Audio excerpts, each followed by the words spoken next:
Hola, ¿cómo están?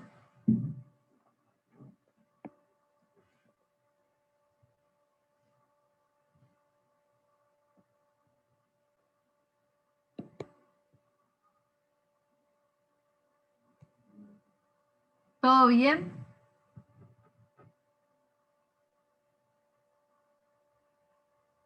Bueno, voy a hacer algunas aclaraciones con relación a la clase de hoy, porque mi idea hoy era dar los tipos de leyes. De hecho, habíamos quedado así. ¿Se acuerdan que la clase pasada vimos bolilla 16, que era el procedimiento de formación y sanción de leyes, y esta clase íbamos a ver la bolilla número 15, que eran los tipos de leyes que puede dictar el Congreso. Y cuando voy al campus, advierto que en el material que ustedes tienen en la bolilla número 15, además está la clase grabada del doctor Jiménez, que dio el cuatrimestre pasado sobre este tema. Y la verdad que la clase está súper completa, entonces preferí avanzar en la bolilla número 14, que es la bolilla que siempre nos queda pendiente, y que ustedes directamente vean la clase de Jiménez de la bolilla 15 desde el campus, que es desde YouTube. ¿Sí? Como la semana que viene, que estaba previsto el examen, ya les adelanto extraoficialmente que en principio se pasaría una semana más, se postergaría, espero que les venga bien a todos. Desde el centro nos dijeron que en realidad están las fechas de penal, y como penal, todas las materias de penal, la semana que viene no, la otra, quedaría como el 22. Son correlativas del constitucional, no habría inconvenientes porque no se les superpondría con ninguna materia. Si alguien no está de acuerdo, bueno, igualmente les vamos a mandar un mensaje del campus, pero que lo plantee, ¿sí? Pero en principio, si la... ¿Hola? Hola, o sea que se pasaría para la fecha más o menos el 21. Ya te digo, Ángeles. Estaba previsto para el 15, si yo mal no recuerdo, ¿verdad? El 14, el lunes que viene. Para el 14, bueno, se pasaría para el 21. Ah, joya. Y el recuperatorio sería el 28. Profe, ¿Sí? ¿cómo estás, Ahora, profe? Flor habla, ¿cómo estás? sí, un segundo. Lo que yo le quería aclarar es como yo la clase que viene no se las iba a dar, obvio, por obvias razones de que para mí era el 15, pero bueno, si ustedes dicen que es el 14, debe ser el 14. Porque era el mismo día del parcial. Entonces, así ganamos una clase más. Mi idea es que vean la clase de Jiménez por el campus, y el 14, que les puedo dar clase porque es una semana antes del examen, si tienen alguna duda con relación a ese tema, lo charlamos. Y terminamos de ver esta bolilla. Y nos quedan todos los temas dados. ¿Sí? Decime, No, Florencia. te iba a comentar que es probable que el 21 sea feriado, ¿El porque ¿Se pasa? sí, el 17 se pasa al 21, pero bueno, hay que ver con el tema de las restricciones que van a anunciar. El Pero 17 de en junio, principio el 17 de junio, ¿qué sería? la conmemoración del fallecimiento de Martín Güemes. Me había O sea, olvidado. Ese es uno nuevo que pusieron. sí, es uno nuevo, sí, tal cual. Porque el 20, Es el digamos, día el de día la de la bandera. bandera, el domingo, exacto. Bien. Pero bueno, no sé, ni idea. O sea, en principio el calendario de este año era así. El 21 era feriado, pero bueno, nada. Sí, estamos en una situación rara. Igualmente, a ver, si es feriado, va a ser el 22. ¿Sí? Y a la semana, la idea es que a la semana rindan el recuperatorio y ya se liberan. 29 de junio estarían liberados de esa materia porque les va a ir a todos bien. Genial, sí. Sí, les va a ir bien. ¿Sí? Gracias, profe. No, de nada. Bueno, dado que nos abrieron como muy tarde, vamos a hacer una clase express, para no acostarnos tan tarde. Y vamos a ver los puntos, al menos los primeros puntos más salientes de esta bolilla, ¿sí? Que es la número 14. A ver, antes de arrancar voy a ver en el chat a ver si... Profe, la bolilla 14 no está subida. ¿Cuándo se sube? Y la voy a subir hoy seguramente, ¿sí?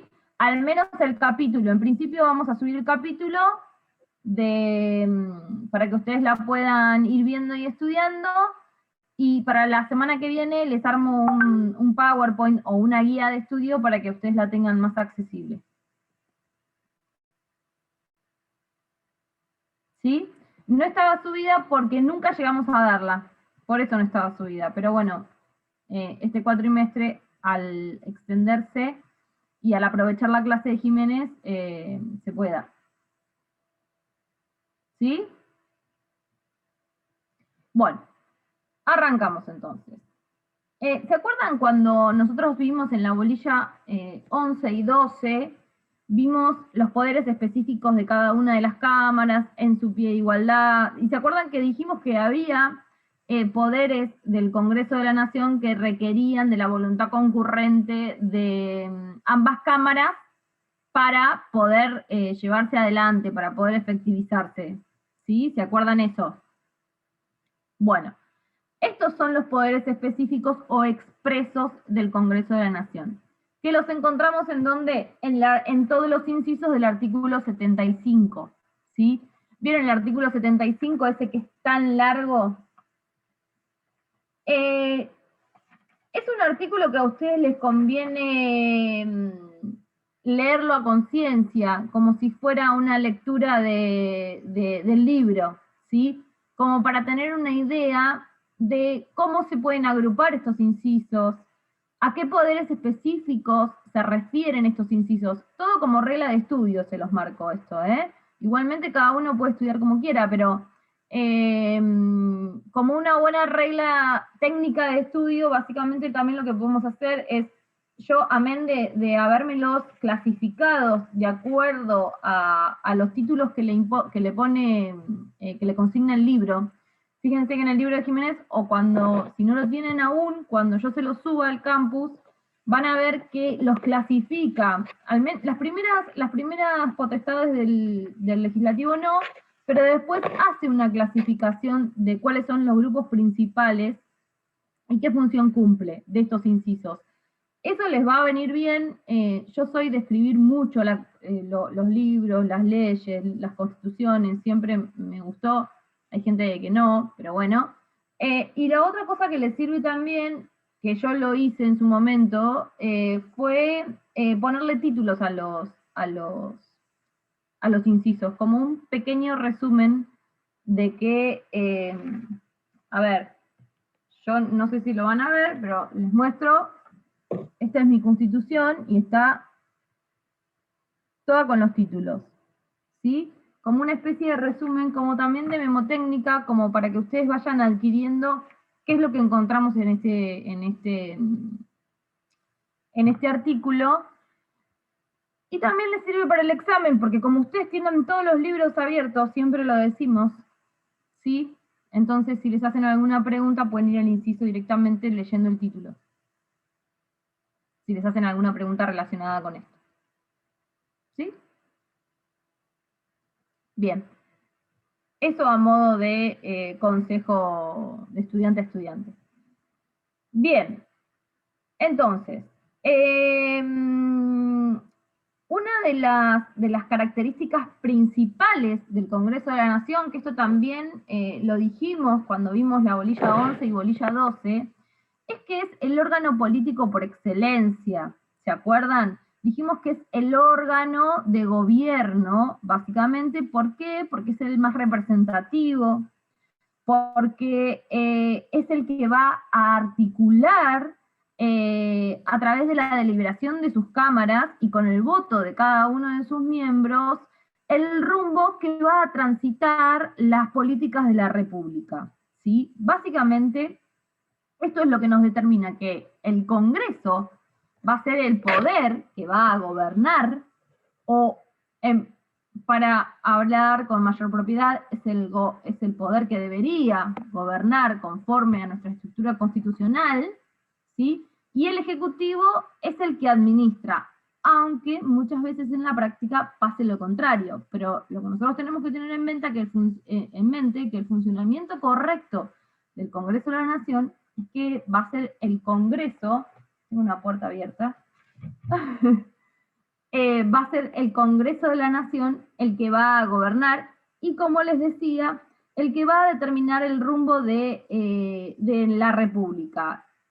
Y entonces es la Constitución, a partir del artículo 75, de todos los incisos del artículo 75, y con mayor precisión a partir de la reforma del 94, en donde se le ha incorporado nuevos contenidos, tal vez con una impronta más social, más solidaria, ¿sí? La que va a determinar los lineamientos básicos, si se quiere, de este rumbo. ¿Sí?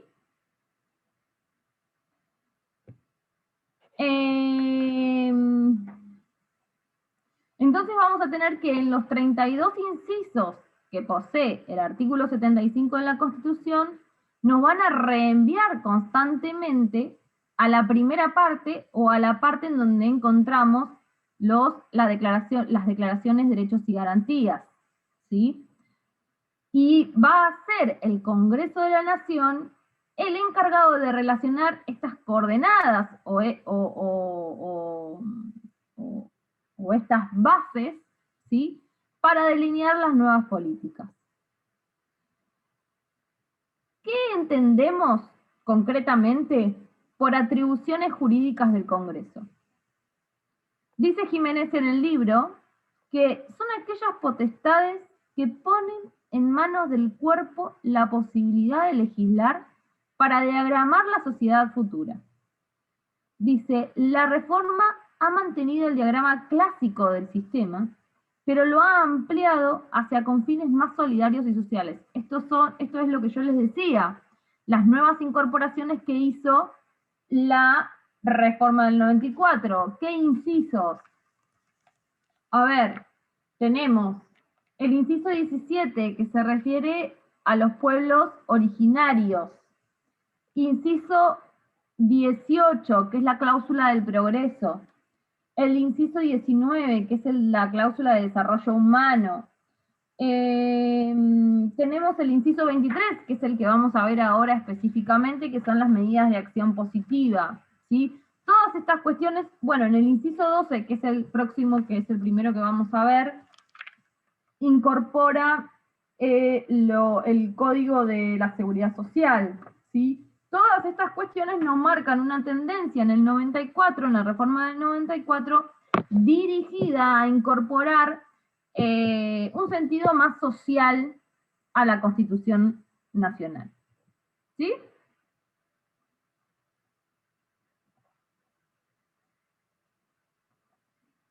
Bien. El primer inciso que vamos a ver es el inciso 12. ¿Sí? Después vamos a ver todos los incisos. ¿Sí? La próxima clase, en esta clase vamos a ver el inciso 12 y el 23, por el tiempo que nos ha quedado, pero la próxima clase vamos a poder ver el resto y cómo los vamos a ir agrupando. ¿Sí? Bien. Bueno, el inciso 12. La Constitución Nacional en su inciso 12 va a facultar al Congreso de la Nación para el dictado de la legislación general, perdón. Vamos a leer el inciso 12, cómo quedó ahora. Dictar los códigos civil, comercial, penal, de minería y del trabajo y seguridad social en cuerpos unificados o separados, sin que tales códigos alteren las jurisdicciones locales, correspondiendo su aplicación a los tribunales federales o provinciales, según que las cosas o personas cayeren bajo sus respectivas jurisdicciones, y especialmente leyes generales para toda la nación sobre la naturalización y nacionalidad, con sujeción al principio de nacionalidad natural y por opción en beneficio de la Argentina, así como sobre las bancarrotas, sobre la falsificación de moneda corriente y documentos públicos del Estado y las que requieren el establecimiento del juicio por jurado. ¿Sí? A ver, para ponernos en orden, ustedes saben que nosotros al ser un Estado federal, esto lo vieron en la primera parte de federalismo, ¿sí? En las bolillas 6 y 7, nosotros al ser un Estado federal, tenemos una composición armada con una distribución territorial de las provincias que tienen autonomía, y esas provincias conservan todo el poder no delegado al Estado Nacional, ¿sí? Bueno, este es uno de los poderes delegados, ¿sí? Se delega al Estado Nacional el dictado de las leyes de fondo, ¿sí? ¿Qué son las leyes de fondo? Sobre estas determinadas materias: Código Civil, Comercial, Penal, de Minería, del Trabajo y la Seguridad Social.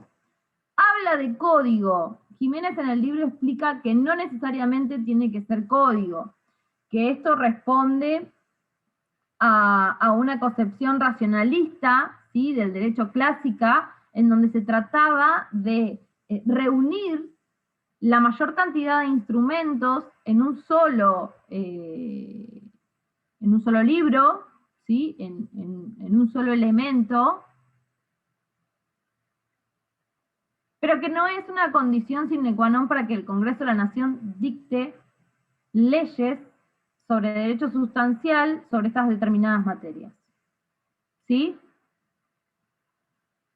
Entonces, las provincias conservaron para sí el dictado de los códigos de procedimiento, por eso nosotros vamos a tener que cada una de las provincias tiene su ley procesal en materia penal, en contencioso administrativo, en derecho civil, en derecho de familia, etcétera, ¿sí? En derecho laboral. Pero el código de fondo, la ley que determina esos derechos, va a ser una ley nacional, ¿sí? Y además de estos códigos, fíjense que a continuación dice, sin que tales códigos alteren las jurisdicciones locales. Esto de que el dictado de la ley de fondo, por ejemplo, del Código Civil, que sea nacional, no significa que va a ir, a ver, un daño y perjuicio basado en el Código Civil no va a ser de jurisdicción federal. ¿Se entiende? Va a ser de jurisdicción local. ¿Sí? Perdón, ¿no son códigos nacionales? Sí.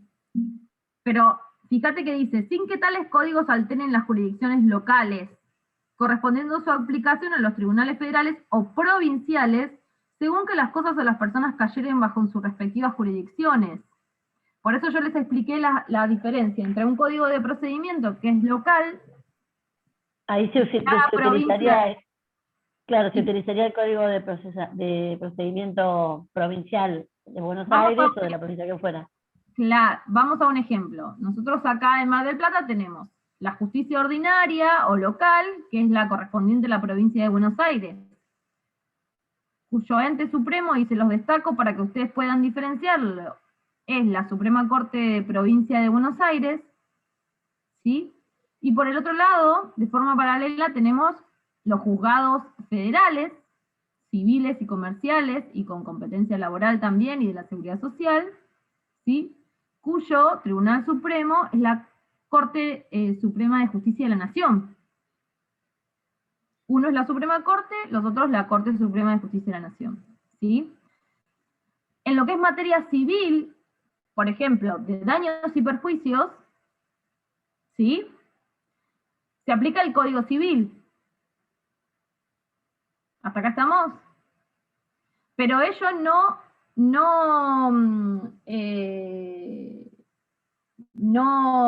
me sale la palabra, no impide que uno sea de jurisdicción local ¿sí? Y que el otro sea de jurisdicción federal. ¿Y qué lo determina? Conforme lo que dice la Constitución, lo va a determinar según las cosas o las personas cayeran sobre sus respectivas jurisdicciones. ¿Sí? ¿Por qué? Porque acá por la materia no lo podemos determinar. Los dos van por el Código Civil. Y ahora vamos al ejemplo. ¿Sí? Los dos van por el Código Civil. Ahora, ¿qué lo va a determinar? Y por una cuestión de territorialidad o por una cuestión de las personas. Entonces, a ver, por ejemplo, un daños y perjuicios que se inicia contra prefectura, por ejemplo, o un daño que se puede iniciar contra el Poder Ejecutivo, va a ser federal por razón de las personas. O como ha ocurrido cuando hubo un accidente en el mar, porque, por ejemplo, no sé, una lancha se llevó por delante a una persona nadando, que eso ha pasado, ¿sí? Eso va a ser de jurisdicción federal. ¿Por qué? Porque lo que es por la jurisdicción marítima, ¿sí? Territorialmente corresponde a la justicia federal. Ahora, si es un accidente de tránsito y se lleva por delante a un transeúnte, va a ir a la justicia ordinaria, y el hecho es similar. Y ambos se van a regir por el Código Civil. Ambos son accidentes de circulación, si se quiere. Uno con una lancha por el mar y otro con un auto por una calle. En lo que a nuestra ciudad compete, ¿no? Como para hacerlo más gráfico. ¿Se entendió? O, por ejemplo, los juicios laborales de los pescadores, de un capitán de barco, por ejemplo, que se dedica de un pesquero. Bueno, van por el federal. También, porque tenemos la jurisdicción marítima. ¿Sí? O, para hacerlo más gráfico, los juicios laborales frente a un despido de un empleado público contra la ANSES o contra la FIP, ¿sí? O los propios daños y perjuicios contra la FIP por cobrar mal un impuesto. ¿Se entiende? Eso lo determina la persona. ¿Por qué? Porque estamos hablando de un organismo administrativo, ¿sí? Que depende del gobierno nacional. Entonces va a ser federal.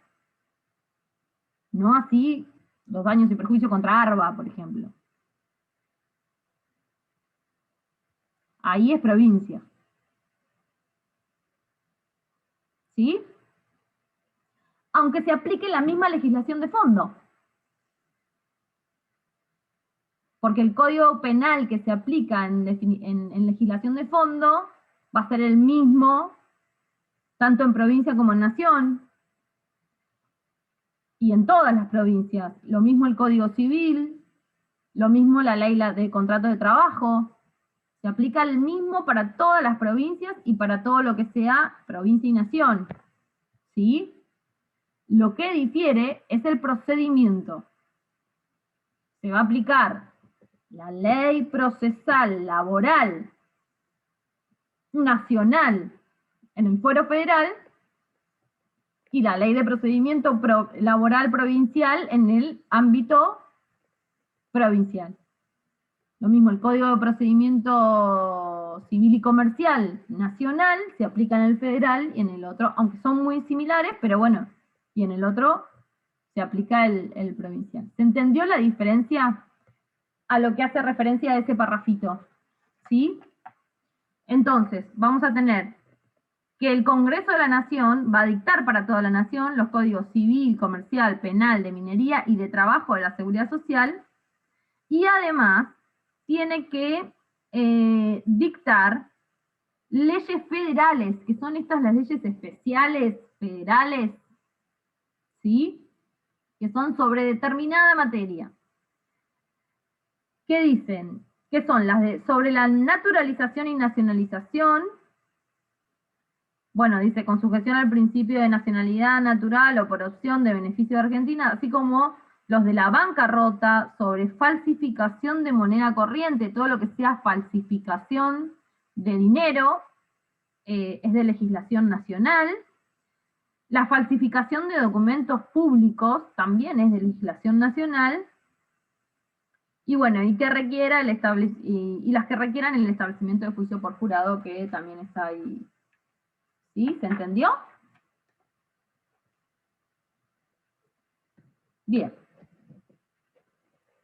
Bueno, vamos a seguir entonces. Relacionado con el punto de la legislación, la reforma del 94 ha determinado en el inciso 23, que es el que vamos a ver hoy, vamos a leerlo antes, las llamadas medidas de acción positiva, ¿sí? Dice, legislar y promover medidas de acción positiva que garanticen la igualdad real de oportunidades y de trato y el pleno goce y ejercicio de los derechos reconocidos por esta Constitución y por los tratados internacionales vigentes sobre derechos humanos, en particular respeto de los niños, las mujeres, los ancianos y las personas con discapacidad. Dictar un régimen de seguridad especial e integral en protección del niño en situación de desamparo, desde el embarazo hasta la finalización del periodo de enseñanza elemental y de la madre durante el embarazo y, durante el embarazo y los tiempos de lactancia. ¿Sí? Estas medidas de acción positiva, ¿sí? O medidas de discriminación inversa también, o medidas de discriminación positiva también se las ha llamado. Ahora vamos a tratar de explicarlas a ver si se entienden un poquito más. Responden nuevamente a este espíritu de la reforma del 94 de establecer una política más solidaria y tendiente a el logro de la igualdad real de las personas. Cuando hablamos de medidas de acción positiva o de discriminación inversa, estamos haciendo referencia a que se establece, en cierto sentido, una discriminación para igualar. O sea, la discriminación es positiva porque se va a discriminar a un determinado grupo, o se va a diferenciar a un determinado grupo, o se va a dar, para que se entienda mejor, una determinada ventaja a un determinado grupo, que generalmente son los grupos considerados vulnerables a lo largo de la historia, grupos considerados vulnerables por ser repetidamente y sistemáticamente discriminados a lo largo de la historia, se les otorga una determinada ventaja a fin de igualarlos, ¿sí? A mí siempre me gustó para explicar este tema porque me parece súper, o sea, bien gráfico. El ejemplo que se da, no sé si alguna vez lo escucharon, es sobre la elección de una orquesta. No sé si alguna vez alguien se los contó. Bueno, Lautaro, decime. Perdón, sí, capaz que igualmente llegas a ir a este tema, pero en relación al inciso 23 del artículo 75, así como está planteado, la otra vez cuando lo estaba leyendo sobre esta unidad, me pareció súper interesante plantearlo acá. Como está escrito ese párrafo, ¿no es inconstitucional el aborto? ¿La ley de aborto? No, ¿por?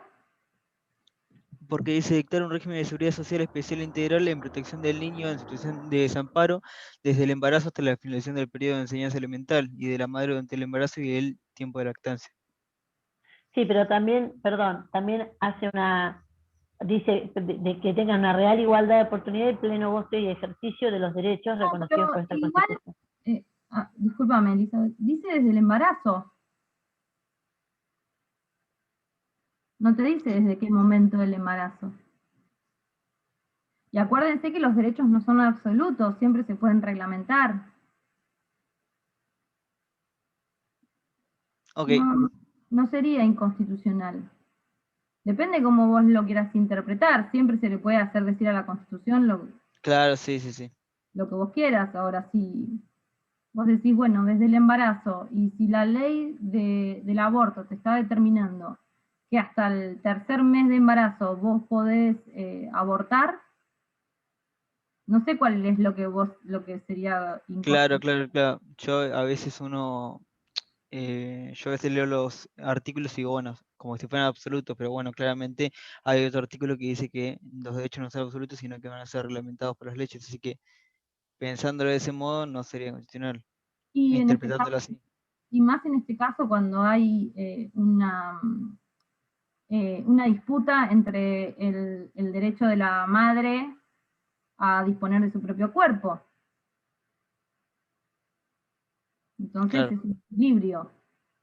No, sí, sí, solamente tipo porque vi que a veces cuando, por ejemplo, en Argentina se pasa muy seguido, de que a veces hasta hay jueces que declaran inconstitucional, como ha pasado la ley del aborto. Supongo que se agarrarán de este artículo o este Sí, inciso. de eso y se agarran no sé si se agarran básicamente del inciso 23, sí se agarran de la reserva que hizo el Estado argentino al momento de De los tratados. ratificar la Convención de los Derechos del Niño. Claro. Porque se estableció que se iba a concebir al niño desde la concepción.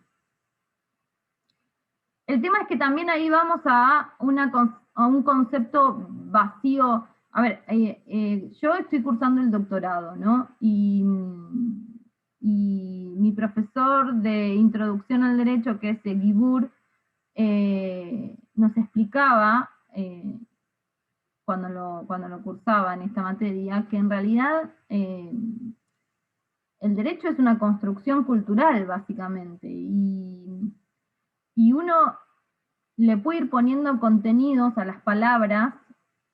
Si todos nos ponemos de acuerdo como sociedad al momento de legislar, de ponerle ese contenido. Por ejemplo, él nos explicaba gráficamente con el ejemplo de la muerte. La muerte de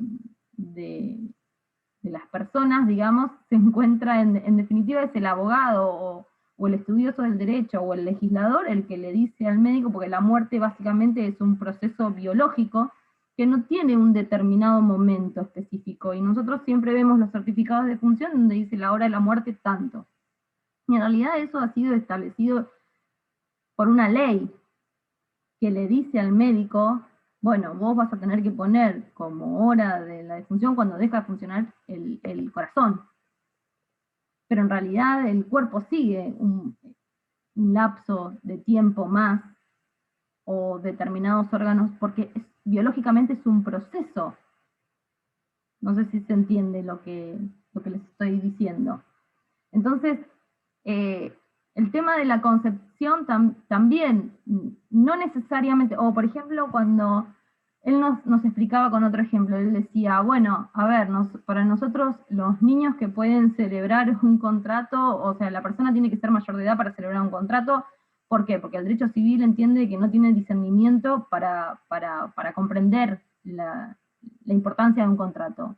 Pero en realidad nosotros vemos que niños de 7, 8 años, que son menores de edad, van al almacén y compran 1 kilo de pan. Y está celebrando un contrato de compra-venta, si se quiere, y entiende perfectamente cuál es la cuestión de comprar 1 kilo de pan y pagarle y que le den el pan. O sea, pero es el derecho el que pone determinados límites, porque todos nos pusimos de acuerdo. Esto es más de filosofía, pero básicamente, para que ustedes lo vean a grandes rasgos, todos nos pusimos de acuerdo en darle ese contenido. Bueno, con estas cuestiones pasa lo mismo. A ver, es el contenido que vos le quieras dar a esta terminología de embarazo. Bueno, ¿a partir de dónde consideramos que el embarazo ese embarazo propiamente dicho, o a partir de cuándo vamos a considerar la concepción que determina una persona. ¿Se entiende? ¿Se entiende? ¿Sí? Bueno, por eso te quería decir, como nada es tan,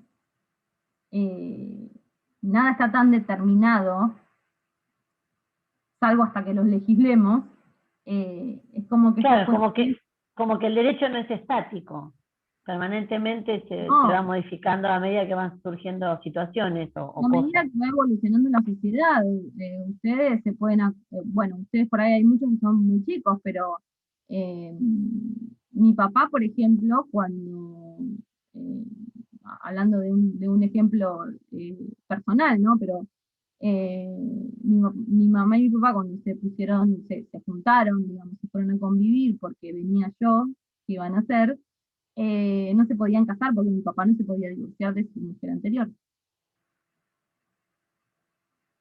Y de hecho, yo nací como una hija ilegítima para esa época. ¿Por qué? Porque no existía el divorcio. Claro, claro, no estaba legislado y tampoco la figura de conviviente, digamos. No, exactamente. Y yo vendría a ser como, en ese momento me llamaban, de acuerdo al articulado del Código Civil, hija extramatrimonial. Era horrible. Hoy por hoy todo eso cambió, evolucionó, porque la familia es dinámica, es distinta, porque la sociedad es dinámica y distinta. ¿Sí? Bueno, avanzamos con... Sí, decime, Incluso Elisa. incluso con la variedad de familias ensambladas y de parejas con géneros y demás, que ya es muy amplio. Como que Totalmente, se rompieron todas las estructuras. sí. Bueno, seguimos con las medidas de acción positiva porque si no nos vamos por las ramas. Igualmente eso, Lautaro, lo vas a ver ahora en humanos cuando te vaya bien en el segundo parcial, el cuatrimestre que viene. Sí, me va bien. Sí, te va a ir bien. Lo que les decía del ejemplo para que ustedes entiendan bien lo que es la medida de acción positiva, cómo operan, digamos. El ejemplo que se da siempre es de la elección de la formación de la orquesta. Era una universidad en Estados Unidos en donde se elegía una orquesta en el ámbito local, o sea, es abierta a toda la comunidad de ese pueblo, ¿sí? Para formar la orquesta, si se quiere, municipal, ¿sí? Cuestión de que se presentaban los distintos postulantes para los distintos, ¿cómo es que se dice?, instrumentos musicales, y siempre se elegían a hombres adultos blancos, y por lo general con una posición económica bastante buena, si se quiere. Entonces, a fin de evitar esta tendencia, en principio discriminatoria, básicamente hacia las mujeres y hacia las personas afrodescendientes, ¿sí? que en Estados Unidos hay muchas, decidieron poner un telón. Entonces escuchaban solamente el instrumento y elegían a los que eran verdaderamente buenos, sin una connotación ni de género, ni de discriminación racial, ¿sí? Y observaron que volvían a elegir a la mayoría hombres y de una buena posición económica. Entonces ahí advirtieron que el telón no iba. Ese es el ejemplo que se da para explicar lo que es la igualdad formal, que es la igualdad de la ley para todos iguales, y la igualdad real de oportunidades. ¿Por qué la diferencia entre la igualdad formal y la igualdad real de oportunidades? La igualdad real de oportunidades va un pasito más allá. ¿Por qué? Porque por más de que le pongamos un telón, ¿sí? Si nosotros no igualamos y no rompemos con las estructuras y los puntos de partida de las distintas personas, ¿sí?, no vamos a lograr nunca la igualdad. ¿Por qué? Porque una persona, por lo general, en esa época es un ejemplo de la década del 60-70. Las mujeres no accedían en ese lugar, en Estados Unidos, no accedían a tocar un instrumento musical. ¿Por qué? Porque se las mandaba a estudiar cocina, bordado o ballet. ¿Sí? Y los hombres de color, que por lo general pertenecían a las clases sociales más humildes, no accedían eran todos autodidactas, no accedían al profesionalismo o a la excelencia que podía tener un varón de las clases sociales más altas, que podían tener clases particulares, o que incluso mismo en los propios colegios les enseñaban el tocar esos instrumentos, y tenían clases adicionales en colegios privados, por ejemplo. Entonces sí, elegían realmente a los que mejores tocaban, pero los otros nunca iban a tener posibilidades de participar, porque el punto de partida siempre era distinto. ¿Se entiende? Entonces, ¿qué se hace? Se toma una medida de acción positiva y se establece un cupo. Entonces se dice, bueno, esta orquesta, para poderle dar oportunidades a todos, no solamente va a estar integrada por los mejores, ¿sí?, sino que necesariamente va a tener que tener una composición de una tercera parte de mujeres, ¿sí?, y una tercera parte de personas de color, y una tercera parte de hombres blancos de una buena posición adquisitiva. ¿Se entendió? Entonces, esa es la medida de acción positiva. Vos estableces una medida que en definitiva va a discriminar a determinado sector que se ve relegado por una desigualdad estructural. ¿Sí? Es cuando, por ejemplo, una medida de acción positiva es cuando hacemos una rampa en la calle para que las personas con silla de ruedas puedan cruzar. ¿Sí? ¿Se entiende básicamente? A nivel de el ejemplo, yo les quise dar otros ejemplos. Tal vez el ejemplo más sencillo o el que siempre tenemos a la vista es la ley de cupo, que establece que determinada cantidad de legisladores y legisladoras van a ser mujeres. ¿Sí? También se da hoy por hoy, creo que he leído hace muy poquito tiempo algún artículo con las personas trans. La obligación de tener una determinada cantidad de empleados, de personas trans, porque también son discriminados por ser trans. Y les cuesta conseguir laburo y terminan cayendo en la prostitución o con una perspectiva de vida muy corta a causa de ello. ¿Sí? ¿Se entiende el concepto? ¿Sí? Bien. Bueno, básicamente va a establecer como grupos beneficiados con este tipo de medidas a los niños, es lo que veníamos hablando recién, a los grupos vulnerables. Los grupos vulnerables dentro, por excelencia, o sea, son los niños, los ancianos, las mujeres, las personas con discapacidad. ¿Sí? ¿Por qué? Porque son estos grupos los que padecen mayormente el riesgo de ser discriminados. Y además, como leíamos en el segundo párrafo, va a establecer un régimen de seguridad social, que va a ser integral, especial, y que va a proteger básicamente a la madre durante el embarazo y en el periodo de lactancia, y al niño desde el embarazo. y también en el periodo de lactancia, por supuesto. Dice, al niño desde el embarazo y hasta la finalización del periodo de enseñanza elemental. Todo esto lo tenemos que relacionar también con el inciso 22, que es el de los tratados internacionales. ¿Sí? ¿Se acuerdan que ese lo vimos en la primera parte? Lo vieron conmigo y... Bien, hasta acá estamos entonces, seguimos la clase que viene con lo que nos queda, que es la amnistía y el resto de los incisos. ¿Sí? ¿Alguna duda hasta acá? ¿No? ¿Todo bien? ¿Se entendió todo? ¿Sí? Voy a ver si les consigo el ejemplo de... Yo lo leí en un apunte que tengo de Roberto Saba, que es un artículo entero de desigualdad para igualar.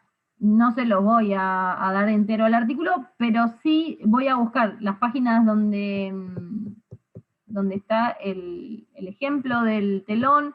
Yo igual creo que si buscan, voy a buscar en Google de última el ejemplo de la orquesta, porque es un ejemplo que se da siempre, cada vez que se explican las medidas de acción positivas y cada vez que se explica la igualdad real de oportunidades en contraposición de la igualdad formal. ¿Sí?